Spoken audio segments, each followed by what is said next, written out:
You know that situation when you step out of it, that person you get rid of, the job that you leave, and suddenly the weight of the world is off your shoulders and you think, thank God, I feel like myself again? You feel like yourself again because of what you've lost, because something that didn't belong there is gone. That's what this energy is like, and that's what this video is about.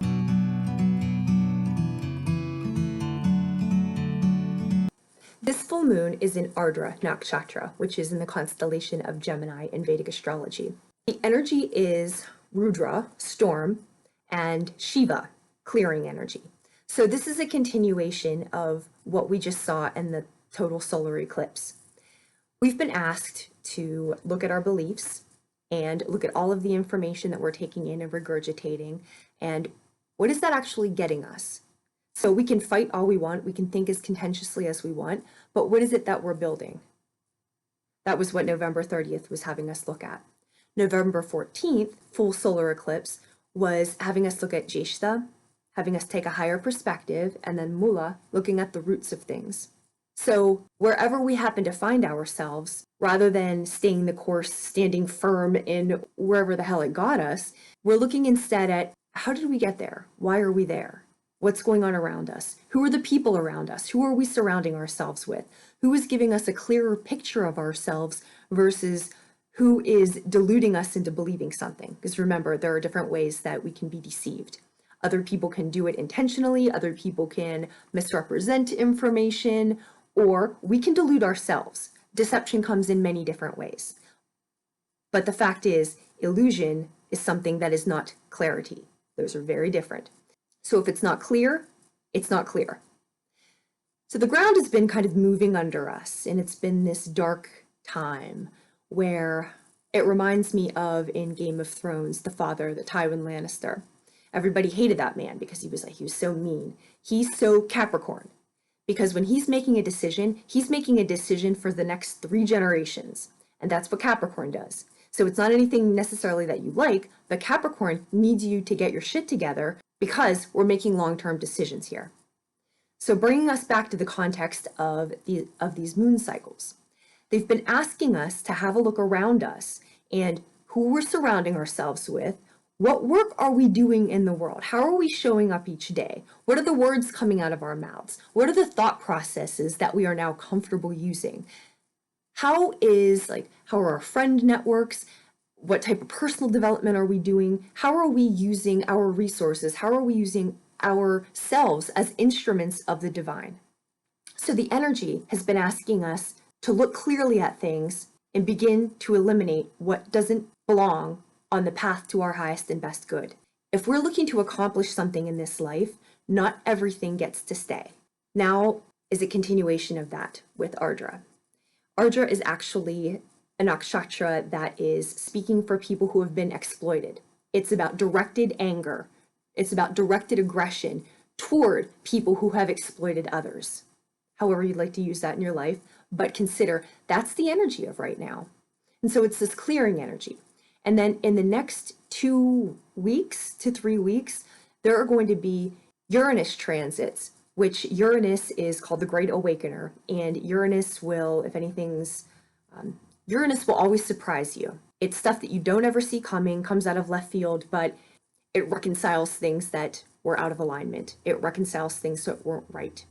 So right now you have this storm energy and you have this clearing energy and you have this aggression that you have the ability to direct, and then in the next couple weeks you're still going to have things that are happening in your life. So essentially the ground is still moving, circumstances are still shifting, but now is a time when you can actually begin to take stock of who's around and what's around. One of the very prominent themes about what's been around is South Node, so things that have happened before, and Chiron, the wounded healer. These have to do a lot with our family, with our ancestry, with our roots, where we've come from, what we've learned. They're not always good things that we've learned, so they're not always good patterns that we're perpetuating. If this Christmas didn't feel amazing, that's because it was energetically, it was not necessarily a celebratory time. It was more a time when we're calmly assessing. So why does it matter what kind of person we are? Why does it matter who's around us? Why does it matter what our jobs are? Why does it matter how we speak to people? Why does it matter how we think about things? Because it does. By being yourself, and by being what you are, and by not being what you aren't, that is how you fulfill your mission in the world. That is how you fulfill your divine purpose. Do you notice each time you walk away from a situation that wasn't you, how much better you feel? You don't ever get something and say, God, now I really feel like myself. You lose something and say, wow, I feel like myself again. That process of expansion through elimination. That's the purpose of this energy. So to frame the video, in the big picture, the grand conjunction of Saturn is for the next 20 years. Jupiter is being activated in the next 3 months. And then the full moon is what's being activated now until the next 2 weeks. So that's just a short-term energetic cycle. The Jupiter is being activated from now until April, and then Saturn is a long-term transit. So I'll explain the energies, then I'll explain the readings for the individual signs, and then conclude with some thoughts on how you can work with the energy and some rituals you can do for New Year's. Last week, there was a grand conjunction between Saturn and Jupiter. And let me tell you what this means for you. First, in Vedic astrology, it happened within Capricorn, and it happened in the nakshatra called Abhijit, which is the victorious one, or the one who cannot be defeated. Now, this is a special nakshatra, and it's the 28th, and it's hidden in 2 other nakshatras. And there's a catch with this one. In order to activate the energy, one must be on a righteous path. So this is not an energy where you're going to have personal gain. Personal gain may be a byproduct of it, but Saturn, in this case, is about the masses. It's about the people. Saturn rules servants. And this energy, it wants justice for the people. So anything that you're doing has to be in alignment with a greater good, some benefit for humanity, some benefit for other people. So for example, if you're starting a business, it can be a business that also profits you, but the intention of the business, in order to use this energy, needs to be for the good of other people. Now, a little bit more about Saturn and Jupiter, what they mean. I'll give you 2 examples. I'll give you 2 examples. The first is kind of a shallow example, and then the other one is more meaningful. The shallow example is Coco Chanel, who always said, whenever you're dressed, take one element off. So what she was saying was there's greater elegance with a disciplined appearance. The second, not shallow example is Martin Luther King's letter from the Birmingham jail. If you're not familiar with that, in 1963, Martin Luther King Jr. was imprisoned for a brief period of time because of nonviolent activities. So he was constrained in jail, but what he had time to do during then, what he said, that was his best thinking probably of his life, because he was able to reevaluate all of his ideas and get very, very centered in exactly what he was doing and why. So this purpose that he felt and how he was enacting this purpose in the world, these came into alignment. And they came into alignment because everything else was constrained. He was in jail. He couldn't do anything else. So all he had was time to think. So that's the principle here. It's how simplicity yields greater elegance, and also the principle of elimination as a means for expansion. Usually when we want to get to a better place, we think of things like, what can I buy? What yoga class can I take to bring me greater peace? What can I watch? What can I learn? What can I listen to? What can I read? Usually it's about what else can I buy? This principle is saying something very different. You don't need more, you need less. You need less consumption through your ears so that your mind is clear, so that you actually have time to think. You need less consumption through your eyes, through your senses, because they all cloud you, because they all take up your energetic room, and they all divert your attention. When you are constrained, and many of us have been for a long period of time, when you are constrained, you are focused on what you're doing. Saturn is thought of in a bad way. And the thing with it, every energy is neutral. No energy is inherently, there are malefic energies and benefic energies, good and bad-ish, but essentially energy is neutral. It's just what you do with it. So for example, Saturn comes from Kronos, and Kronos came from an oppressed place, thus Kronos becomes an oppressor. There's the Greek story of Uranus, which was the sky and which was oppressing him, and how he overtook his father and then came to power and remained in power by eating his own children. That's where that saying comes from, about eating your young. Anything to keep in power. So on the one hand, you can become a slave to your schedule. Saturn rules time, its restrictions, its limitations, its parameters. And we think about that in a limiting way. It says it rules limitations. But think about this, boundaries. Which of your relationships do really well that have poor boundaries? None of them. If your nutrition had no boundaries, what would your physical body look like? Probably not great. If your day had no boundaries, your life would have no rhythm. So on one hand, we think about boundaries, we think about parameters, we think about limits in a punishing way, but actually what they do is provide us structure, right? So that's on the one hand. Now Jupiter, we think about Jupiter. Oh, it's expansion, it's exciting, it's as if that's a good thing. Zeus is Jupiter. In the Greek mythology, Zeus was known for they would say a lot of affairs, but he had a lot of sex, and he had a lot of sex with a lot of different women. And he had sex with women even though their husbands would be upset, even though it would hurt their relationships, even though they would be punished or killed. We say seduced, but really he coerced them. He would trick them. He would rape them sometimes. So it's like the sex, while it seems like a good thing, and it seems like, oh, you can have everything you want, then what kind of person are you right now? So it's the same thing, right? So you can like have sex, you can have food, even if you think about it, like if you have education or if you have religion, what happens? It's not tied to any kind of grounded parameters. So all of a sudden you become a zealot, you become self-righteous, you become somebody who is not bounded by anything, which it's nice for your imagination. But if you need to live in the real world, you need parameters. You need boundaries. So the low expression of Jupiter, again, is a zealot and is gluttonous. And then the high expression of Jupiter is guru. It's a knowledgeable self. And it's also one of self-purification. So this is what the energy is asking you to do right now. Set yourself parameters for discipline and focus. Parameters, because they prohibit some things, lend themselves to purification, because you're only focused on a few things, but you're only focused on a few things that matter. So in this way, you'll be able to advance and you'll be able to see progress through the elimination of some things. Pisces, sun, moon, and rising. This full moon is occurring in your fourth house. Your fourth house has to do with your home. So where you live physically, it has to do with your mother, it has to do with your family of origin, your place of origin. It also has to do with really where you feel comfortable, like where you feel at home. So this full moon is going to shed light on that area of your life. And it's going to bring into light some conflict of where you feel comfortable, what makes you feel at home, and what doesn't make you feel at home. Your fourth house is opposite your 10th house. So your fourth house is your privacy, what you are, who you are at home, versus your 10th house, who you are in the public realm. And so you may be noticing the congruencies between the two or the discrepancies between the two. So part of the conflict might come with who you profess to be out in the world versus who are you really at home? How's your temper at home? Do you do all of the nice things that you say you do out in public? Do you do those things at home? What is your practice like with the people in your life? Also, how do the people in your life make you feel comfortable?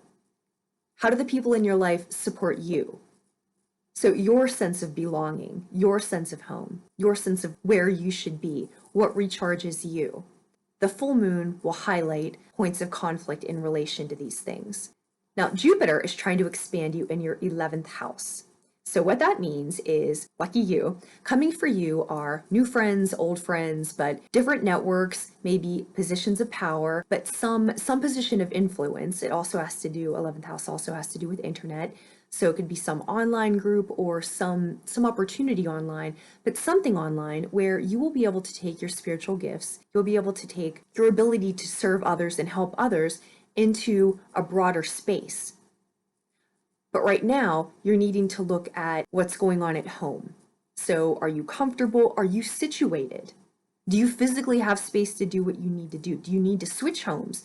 Do you need to go someplace different? Jupiter's going to be in this area trying to expand you in your 11th house until April, right? But right now, for the next 2 weeks for this moon cycle, watch what's coming up around your home and what you need cleared out. So again, it will be some type of conflict around an area relating to home, some of the things I just mentioned. Watch what comes up for you and watch what you need to straighten out. There could be people an area, a place, something you need to release, when you realize it's not helping you, let it go. It's the time. Let it go. New moons are for release. If it's a way of thinking about it, or some attachment you had to home, or what home should look like, or what home should be, you can let that go too. Because the purpose right now is to activate your higher spiritual path and what you're doing out in the world and what you're doing for the benefit of others. Anything that doesn't serve that purpose, now's a good time to sever ties with that.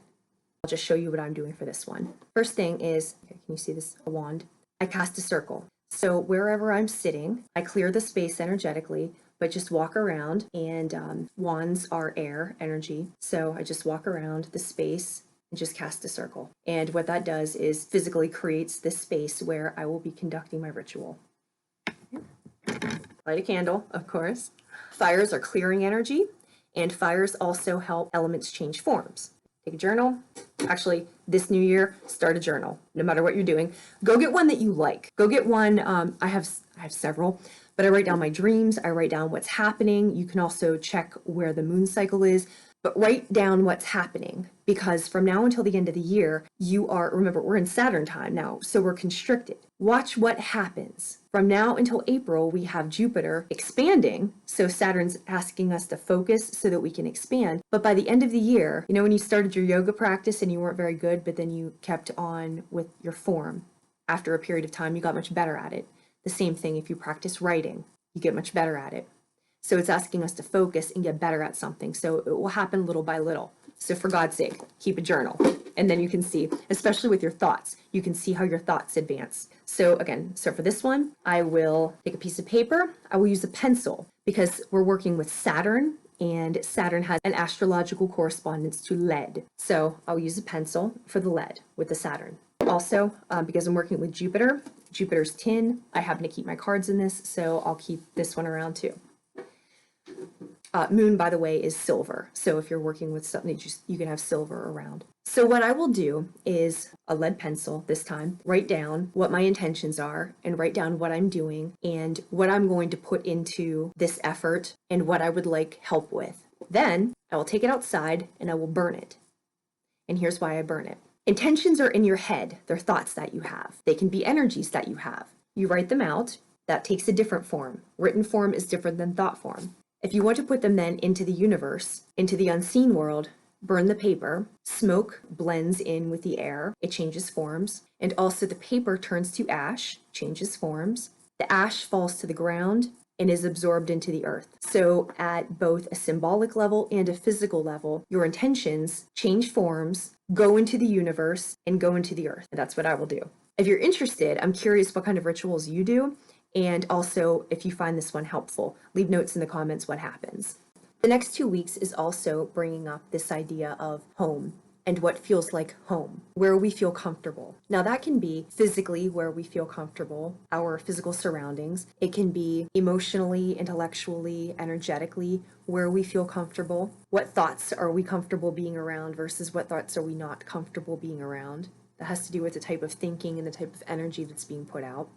And with that, what kind of people, who are we comfortable around? One of the major points of the South Node is past life, karma, things that you're coming into realization about now, abilities that you're coming into realization about, you being able to activate your personal power, and also patterns from the past, patterns that repeat themselves and impede on your personal power and impede on your ability to achieve your very best and do what you're trying to do in this world spiritually. If you are a person who is constantly looking to advance, what doesn't occur to you is that not everybody else is looking to advance. You imagine everybody to be as, so like spiritually ambitious, that's not the right word, but you imagine everybody to be as motivated as you are just because you are, and that's how you think. And that's one of the very difficult lessons of right now, is that not everybody is looking to achieve what you're looking to achieve. Not everybody is on the path that you are on. And while that's okay, because everybody's allowed to have their own path, what it does mean is that when you get to certain places, energetically, you are no longer a match for people who are not in those places, to the point where it becomes physically uncomfortable being around them. Now, from a 3D perspective, like from a conflict perspective, somebody would be observing and say, oh, there's nothing going wrong there. Nobody said anything. There's no overt hostility. Everything seems to be okay, as if you were just looking at it, observing it. However, if you're a person who is highly sensitive to energy, if you've been working on yourself and you've been clearing out what blocks aren't there, your bad patterning, the behaviors that stand in your way, if you're a person who's been doing your inner work, the people who haven't been doing their inner work, it comes to a point where you no longer fit in the room with their energy. You've heard the saying, love and fear, two different energies, cannot exist in the same space. It becomes like that with people. So if you find yourself in these coming weeks, and if it happened to be like that over the holiday season, where it was just really awkward being in the room with people, it can go anywhere from a little bit awkward to grossly uncomfortable, to where you're actually physically sick. Maybe you're having nightmares before you go. Maybe you're having bad dreams. Maybe you're shaking. People have very adverse physical reactions to this, and it's because the energetics are so mismatched. There's no way to reconcile it, but it's a tricky thing to say without it sounding like there's ego attached to it. It's just really uncomfortable, really uncomfortable. And so that could be something that you've been facing in these past couple weeks, and it's probably not going away. But what this full moon is going to be doing is illuminating those areas even more. The things which are no longer energetic matches for you. So the things that no longer belong in your life. And it's not a hard thing to let them go, because they're just so uncomfortable to be there anymore that they'll just go. But the full moon will illuminate them for you.